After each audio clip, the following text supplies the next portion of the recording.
అందరికీ నమస్తే అండి. వెల్కమ్ టు తెలుగింటి షడ్‌రుచులు. ఈరోజు వీడియోలో ఒక టేస్టీ ఫ్రై రెసిపీని మీతో షేర్ చేసుకోబోతున్నాను. క్యాబేజ్‌ని ఒక్కసారి ఈ విధంగా ఫ్రై చేసి చూడండి. టేస్ట్ చాలా బావుంటుందండి. ఇప్పటి వరకు క్యాబేజ్‌తో మీరు ఎలాంటి రెసిపీస్ చేసుకున్నా ఒక్కసారి ఈ విధంగా క్యాబేజ్ మసాలా ఫ్రై ట్రై చేయండి. సూపర్ టేస్టీగా ఉంటుంది. ఇంట్లో వాళ్ళందరూ ఈ క్యాబేజ్ ఫ్రైని చాలా ఇష్టంగా తింటారు. క్యాబేజ్ అంటే ఇష్టం లేని వాళ్ళు కూడా ఒకసారి ఈ విధంగా ఈ క్యాబేజ్ మసాలా ఫ్రై చేసి పెట్టారంటే చాలా ఇష్టంగా తినేస్తారు. ఈ క్యాబేజ్ ఫ్రై రైస్‌కి, చపాతీకి చాలా టేస్టీగా ఉంటుందండి. దీన్ని చేసుకోవడం కూడా చాలా ఈజీ. ఇప్పుడు ఈ ఫ్రైని ఎలా తయారు చేయాలో చూసేద్దామా? ముందుగా ఈ ఫ్రై కోసం నేను ఒక చిన్న సైజ్ క్యాబేజ్‌ని తీసుకున్నాను. ఇది గ్రామ్స్ ప్రకారం చూస్తే 400 గ్రామ్స్ వరకు ఉంటుందండి.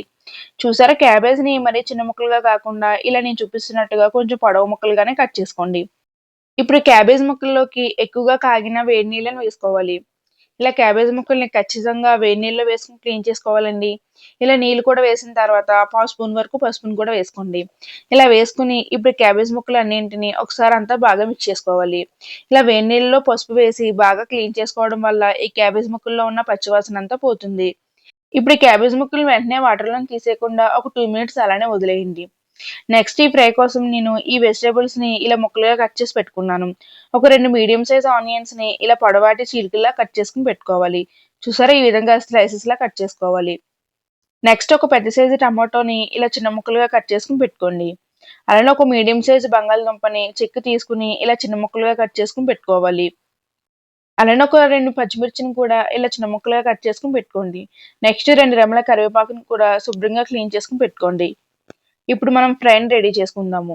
దీనికోసం ముందుగా స్టవ్ మీద ఒక పాన్ పెట్టుకొని 2 టేబుల్ స్పూన్ వరకు ఆయిల్ వేసుకోవాలి. ఇప్పుడు ఈ ఆయిల్ హీట్ అయిన తర్వాత మంటని మీడియం ఫ్లేమ్‌లో పెట్టుకొని మసాలా దినుసులు వేసుకోవాలి. ఒక 2 లవంగాలు, ఒక ఇలాచి, ఒక ఇంచు దాల్చిన చెక్క ముక్క, హాఫ్ స్పూన్ వరకు జీలకర్రని వేసుకోండి. ఇప్పుడు ఈ జీలకర్ర చిటపట అన్న తర్వాత మనం ముందుగా కట్ చేసి పెట్టుకున్న ఆనియన్స్‌ని ఈ ఆయిల్‌లోకి వేసుకోవాలి. ఇప్పుడు ఈ ఆనియన్స్ అంతటిని ఒకసారి అంతా బాగా మిక్స్ చేసుకొని ఈ ఆనియన్స్ త్వరగా ఫ్రై అవ్వడానికి పావు స్పూన్ వరకు సాల్ట్‌ని వేసుకోవాలి. ఇప్పుడు ఆనియన్స్ అంతా బాగా మిక్స్ చేసుకొని ఖచ్చితంగా ఈ ఆనియన్స్‌ని గోల్డెన్ బ్రౌన్ కలర్ వచ్చేంత వరకు ఫ్రై చేసుకోవాలి. మంటని మీడియం ఫ్లేమ్‌లో పెట్టుకొని మాత్రమే వీటిని ఇలా గోల్డెన్ బ్రౌన్ కలర్ వచ్చేంత వరకు ఫ్రై చేసుకోండి. ఇలా ఆనియన్స్ గోల్డెన్ బ్రౌన్ కలర్ వచ్చిన తర్వాత ఇప్పుడు ఇందులోకి మనం కట్ చేసి పెట్టుకున్న ఆలు ముక్కలను వేసుకోవాలి. అలానే పచ్చిమిర్చి ముక్కలను కూడా వేసుకొని ఇప్పుడు వీటన్నిటిని ఒకసారి బాగా ఫ్రై చేసుకోండి. ఇలా ఆలు వేసిన తర్వాత ఒక 2 మినిట్స్ వరకు వీటిని బాగా ఫ్రై చేసుకోవాలి. ఇలా 2 మినిట్స్ బాగా ఫ్రై చేసిన తర్వాత మనం ముందుగా వాటర్‌లో వేసుకున్న క్యాబేజ్ ముక్కలన్నింటినీ తీసుకొని ఇప్పుడు ఇందులోకి వేసుకోవాలి. నెక్స్ట్ ఇందులోకి మనం కట్ చేసి పెట్టుకున్న టమాటో ముక్కలు, అలానే కరివేపాకును కూడా ఈ ఫ్రైలోకి వేసుకోవాలి. ఇలా అన్నీ వేసిన తర్వాత ఇప్పుడు క్యాబేజ్ ముక్కలన్నింటినీ బాగా మిక్స్ చేసుకొని ఒక 2 మినిట్స్ వరకు బాగా ఫ్రై చేసుకోండి. క్యాబేజ్ ఇలా 2 మినిట్స్ బాగా ఫ్రై అయిన తర్వాత ఇందులోకి హాఫ్ స్పూన్ వరకు అల్లం వెల్లుల్లి పేస్ట్‌ని వేసుకోవాలి. మనం ప్రతి కూరలో కూడా అల్లం వెల్లుల్లి పేస్ట్‌ని ఫస్ట్‌లోనే వేస్తాం కదండీ!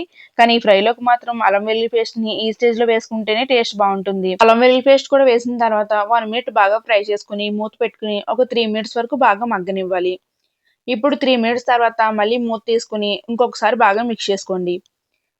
ఈ క్యాబేజ్ ముక్కల్ని ఇలా మంటని మీడియం ఫ్లేమ్‌లో పెట్టుకొని ఎంత ఎక్కువ మగ్గబెడితే టేస్ట్ అంత బావుంటుందండి. ఇలా ఒక 10 మినిట్స్ వరకు దీన్ని బాగా ఫ్రై చేసుకుంటే మనకి 75% వరకు ఇది మగ్గిపోయే ఉంటుంది. ఇప్పుడు ఇందులోకి 1 స్పూన్ వరకు కారాన్ని వేసుకోండి. అలానే హాఫ్ స్పూన్ వరకు సాల్ట్ వేసుకోవాలి. మనం ఆల్రెడీ ఆనియన్స్‌లో సాల్ట్ వేసాం కాబట్టి ఇప్పుడు తగ్గించుకొని వేసుకోండి. నెక్స్ట్ ఇందులోకి హాఫ్ స్పూన్ వరకు గరం మసాలా కూడా వేసుకోవాలి.